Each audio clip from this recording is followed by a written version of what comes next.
আজি মই বনাম বগৰীৰ মিঠা আচাৰ। এয়া আচাৰ বনাবলৈ বগৰী আনি থোৱা আছিলে।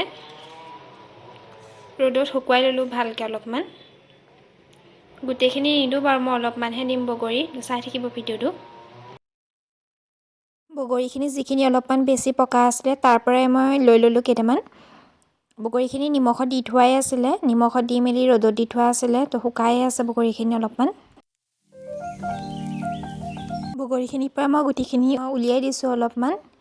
গোটেইখিনি নাই ওলোৱা বাৰু, কেইটামানত উলিয়াই দিছোঁ, বাকীখিনি তেনেকেই আছে। আচাৰ বনাবলৈ যিখিনি বস্তু মোৰ দৰকাৰ হ'ব সেইখিনি মই গোটাই লৈছোঁ ভালকৈ। বগৰীখিনিৰ পৰিমাণটো চাই মই গুৰো লৈছোঁ অলপমান, আৰু মই গোটা মছলাও লৈছোঁ। তেজপাত লৈছোঁ 3 খিলামান। মছলাখিনিৰ পৰিমাণটো আপোনালোকে কম বেছি পৰিমাণে নিজৰ অনুসৰি দিব পাৰিব, গুড়ৰ পৰিমাণটো তেনেকৈয়ে দিব পাৰিব। এতিয়া মই এখন কেৰাহীত অলপমান ৰিফাইন অইল দি লৈছোঁ। তেলখিনি অলপ গৰম হোৱাৰ লগে লগেই মই গোটা মছলাখিনি দি দিছোঁ। তেলখিনি বেছি গৰম হ'বলৈও দিয়া নাই।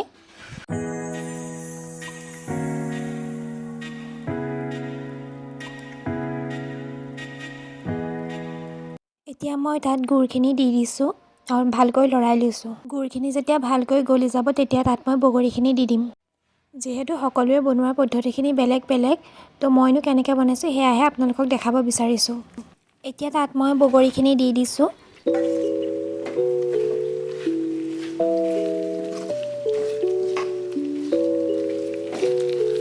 ভালকৈ লৰাই থাকিব লাগিব, নহ'লে গুড়খিনি জ্বলি যোৱাৰ চান্সটো বেছি থাকে।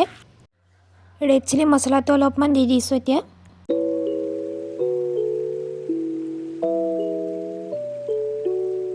এয়া মোৰ বগৰীৰ মিঠা আচাৰ হৈ গ'ল এতিয়া ৰেডি। ধুনীয়াকৈ সজাই ফটো দুকপিমানো মাৰি ল'লোঁ ভালকৈ। অতি কম সামগ্ৰীৰে আপোনালোকে বনাব পাৰিব এই আচাৰবিধ। খাবলৈও বহুত টেষ্টি হয়।